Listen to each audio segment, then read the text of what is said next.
Good morning, this is David Dhanawat, and before starting auscultation of the heart, in this we usually determine 5 points. So first of all, we will get to know what are the 5 points for auscultation of the heart. So first of all, first point which is present at the apex of the heart or apex beat palpation, where you actually get the heartbeat or apex beat.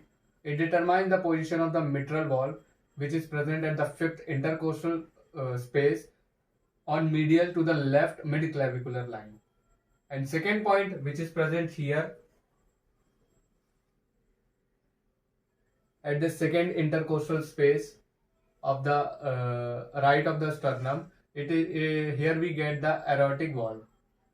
Now coming to the left side, here directly to second intercostal space in the left part of the sternum, here we get left edge, here we get the pulmonary trunk. Now at the fourth point is here, which is the zygoid process. Here we get the point of tricuspid valve. And the fifth point is Watkinov space, which is present in between the third and fourth intercostal space. For auscultation, we need to check our stethoscope first. So we are doing on the first point, the apex beat. For checking stethoscope, we will just do a bit percussion. Yes, the stethoscope is working. Now I will put my 2 fingers on this carotid artery and my stethoscope on the apex beat.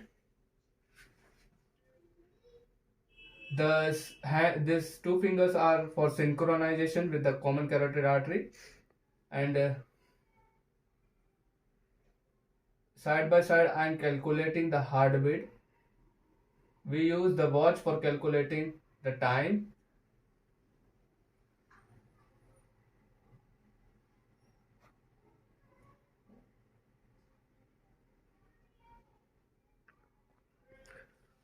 So I took 15 seconds for this, for auscultation of the apex part. The heartbeat is approx 18 beats per 15 seconds. So for after calculating for 1 minute, it is lump sum. It is 72 beats per minute. On auscultation of the first point, the apex determination at the mitral valve, I heard 2 different sounds. So the 2 different sounds are systolic and diastolic sounds. The systolic sound is synchronized with the common carotid artery, which I determined it because it is taking a long pause. Long pause in the systolic is longer than the diastolic. Lump sum 1.5 times longer than the diastolic. Now moving at the second point, which is at the second intercostal space on the right side.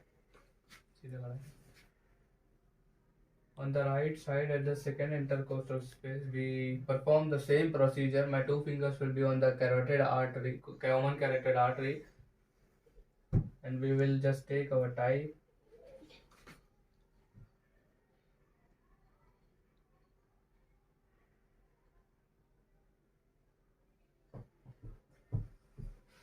So the same heart rate is heard, that is 72 beats per minute. I heard 2 different sounds, systolic and diastolic.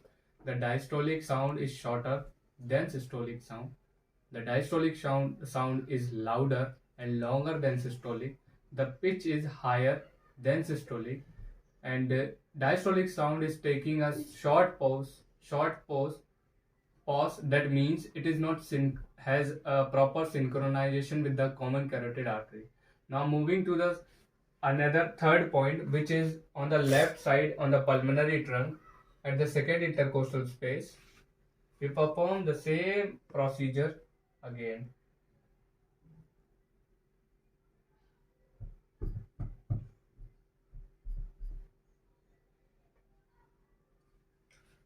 So after hearing for 15 seconds, the same heart rate is observed, that is 72 beats per minute. And I heard the 2 different sounds again, that is systolic and diastolic. The diastolic sound is shorter than systolic. The diastolic sound is louder than systolic.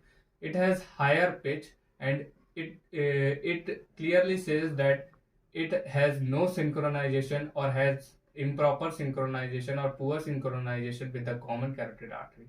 Now moving at the fourth point, which is at the tricuspid valve, the same procedure will be performed at the tricuspid valve.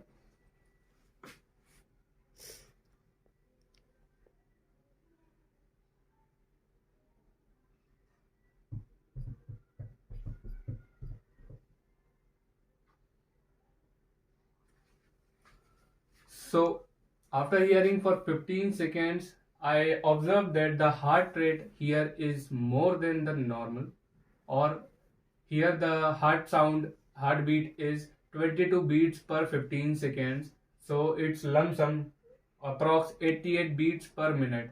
The systolic sound, here also I heard the two sounds, which is systolic and diastolic. The systolic sound is lower than the diastolic sound, is longer than the diastolic sound, and it has low pitch than the diastolic sound. It has systolic has a long pause, and it is properly synchronized with the common carotid artery. Thank you.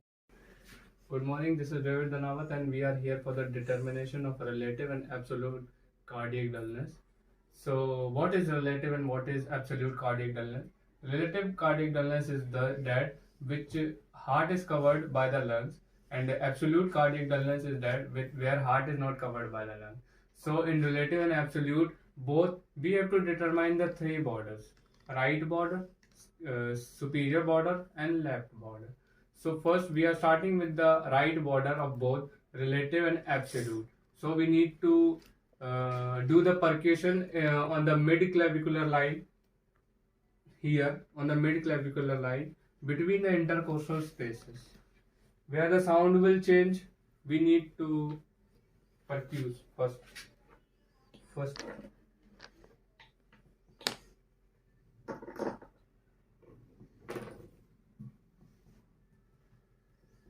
Here the sound change, and now moving one rib upper or one intercostal up, we have to just percuss radially towards the sternum. One. Here the sound change, so we have to mark that point where the sound is changing. Here the sound has changed. Now doing the same from the left.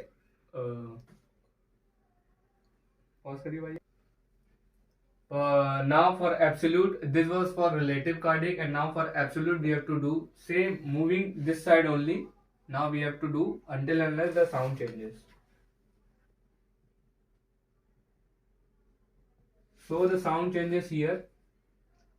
We have to mark a point. We marked a point here. Now we have to just measure it with the scale.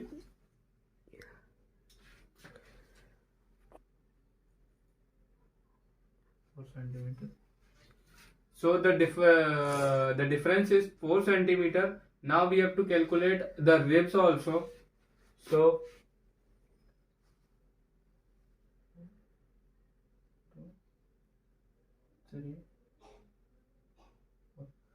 it is at the fourth intercostal space, at the laterally to the sternum of the right edge of the sternum, and it is around